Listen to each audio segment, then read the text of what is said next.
Ooh, ooh wee. Well, hello there.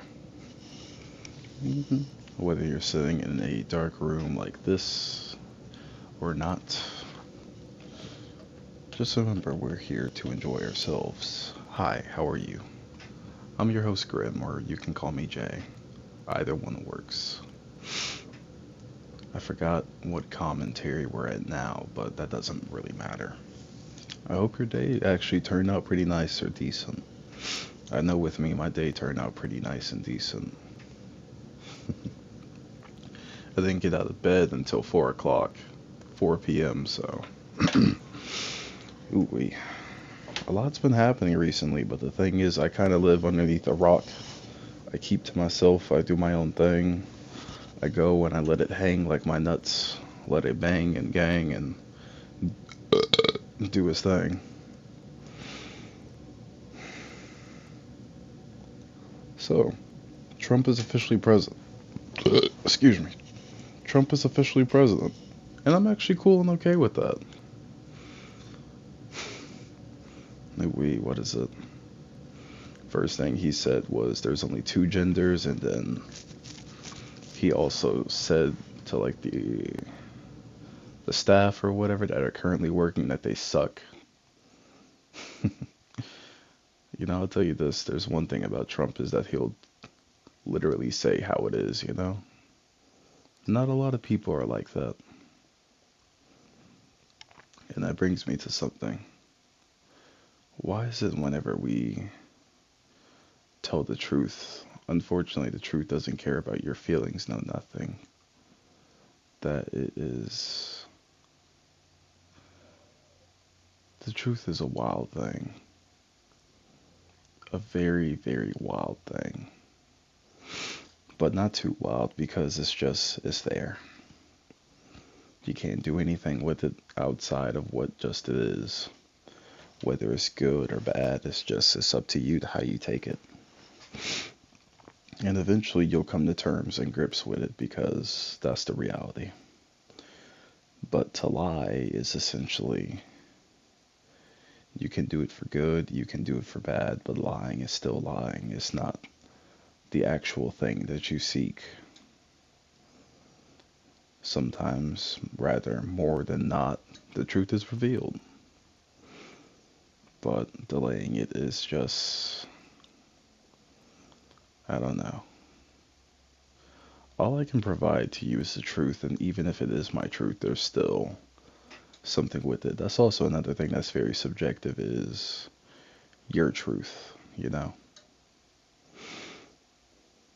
Let's all take a breather because how many times have you been lied to or someone has told you the ugly truth? Also, don't forget to take care of your hygiene. That's very important. Brush your teeth or pick the stuff out of your teeth. You gotta take better care of yourself, and if you do, hey, congratulations. Look at you, and I applaud that. I spent all night watching some movies and playing old games and stuff. You ever started to think about now that I love the early 2010s? I did. I really, really did. The early to mid 2010s. And I started watching some old movies, like I said, and it's like, why does it look like the older movies and stuff have more intent? They have more meaning, more stuff to them compared to the stuff we have nowadays. Where it's just like they just keep throwing out stuff and then hoping that it sticks. It's like the quality had went down.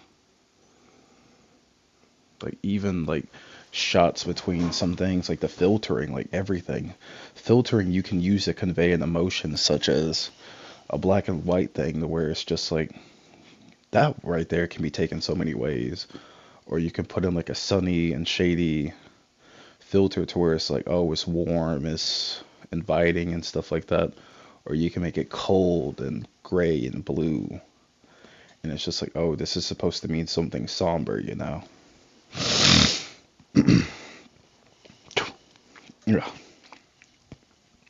Sorry, I had some in my throat. But I was watching this movie called Judge Dredd with someone, right? And I was watching this 90s show called Living Single. And it was genuinely a lot of fun. And I started going, dang, I wonder what it was like to live in the 90s. I would pay legitimate money for that because it looked like it was such a nice and revolutionary time for like a lot of people, you know? I remember as a kid, I wasn't always on the game or, always hooked up to like something technology wise, but I'd be outside messing around with the neighborhood kids. We either would shoot Nerf guns, get lightsabers, and beat each other until we had knots in our head and all over our bodies and stuff. I loved that. Sure, we looked like idiots and nobody wanted us to get hurt, but we loved it.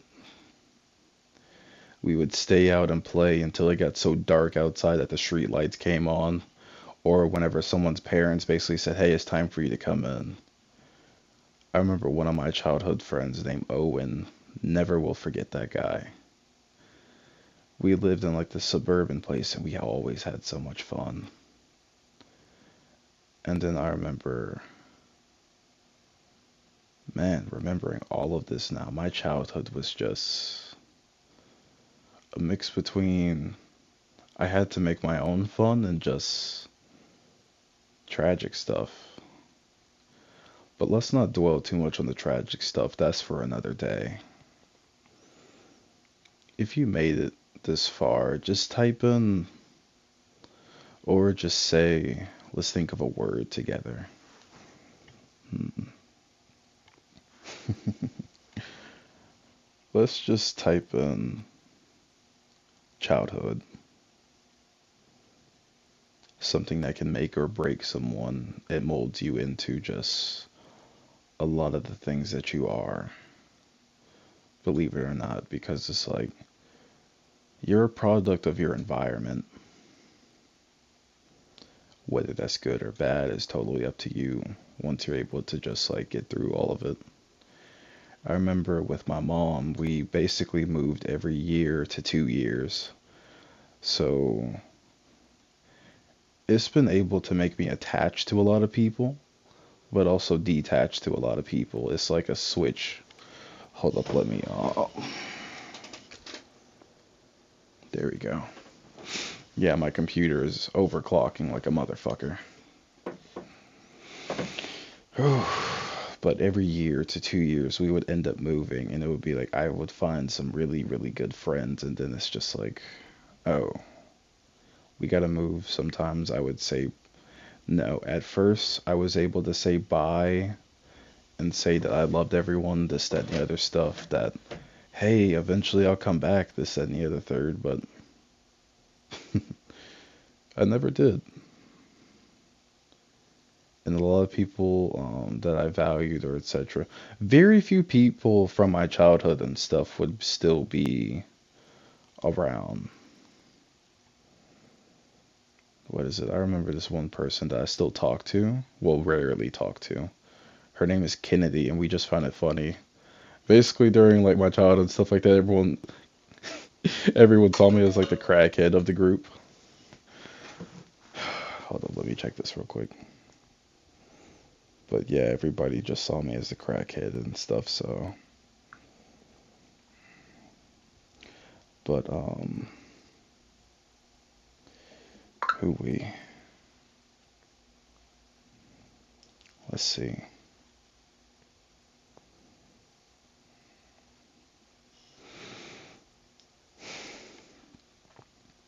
Childhood is a beautiful and wonderful thing, but when you flip flop between people every year to 2 years, it's like you get to see a lot. You get to do a lot with them, and it's just the only thing you really have is just the memories. I think the happiest I've ever been was, well, let's see. My parents divorced when I was in second grade, when I was 7 years old, and that was. I didn't know what the hell was going on at the time, except for basically, I love my mom, but she lied about some stuff that my dad had been doing.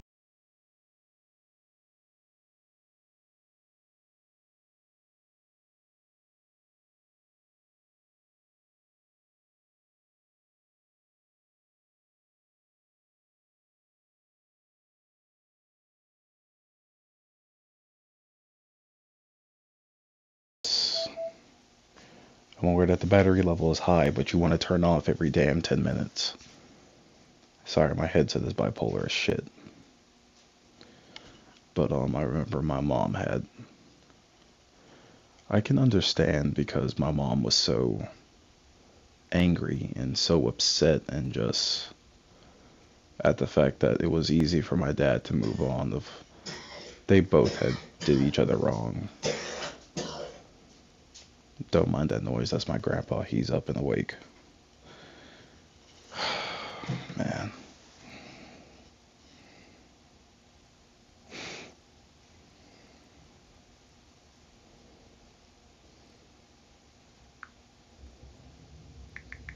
Give me a second. Let me text this person.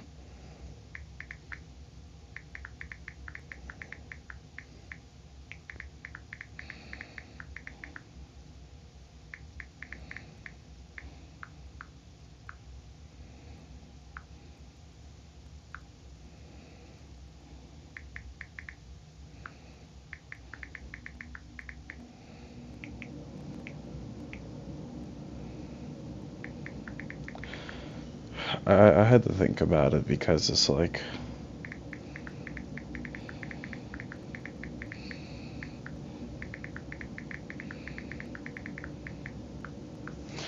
but God, between that message and just thinking about it is that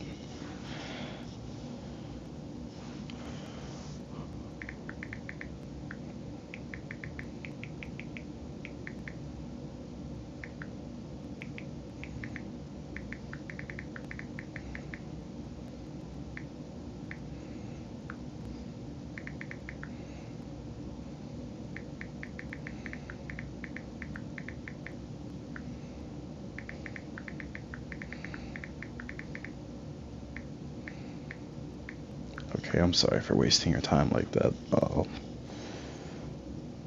Reliving something is also very haunting and daunting because it's like the way how I try to go about stuff and do stuff and all that is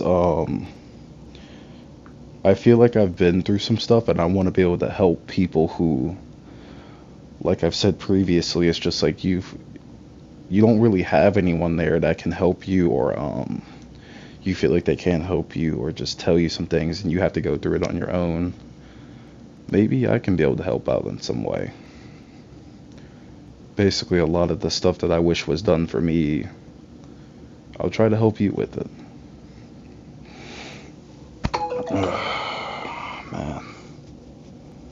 Man, oh man.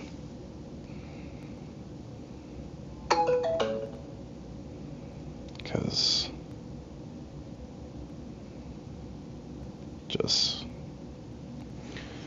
something as fragile as like two people that really, really loved each other, and then it's just you really go through it because it's now reminding me of my ex, and just I'm hoping that they're able to see what I was, because what I hated more than anything is that it seems like it's like a foul pattern between like I can be able to understand and see what basically put myself in those person's shoes, but they refuse to do the same thing for me, and then they want me to continue and do like their wishes, their etc., their everything, and it's like I'm a firm believer of whatever energy you give to me, I'll give to you. But I'm always nice and courteous to everyone because you never know what they're going through. You never know what they know, what they might do. Just I won't let that scare me, but it's just doing a lot of the stuff that wasn't done for me, I want to do for you.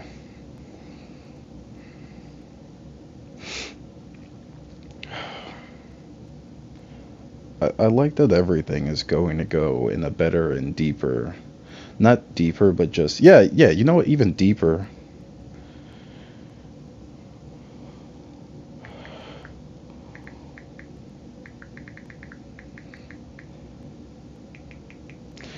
but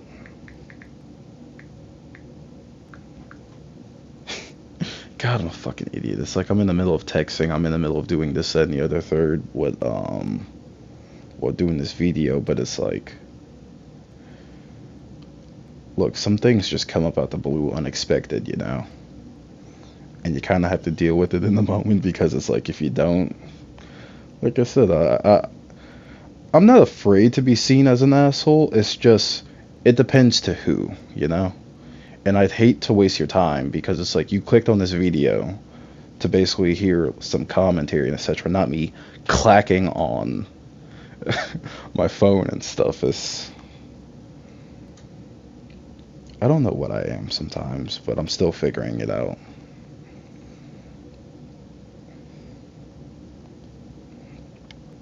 It's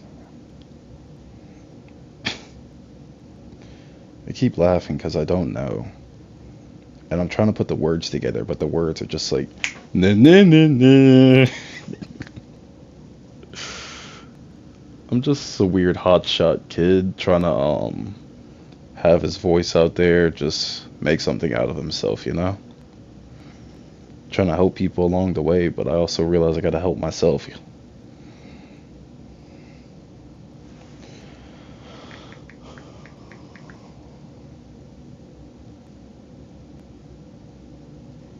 But I'm gonna make a follow-up video, okay? I'll be back with you.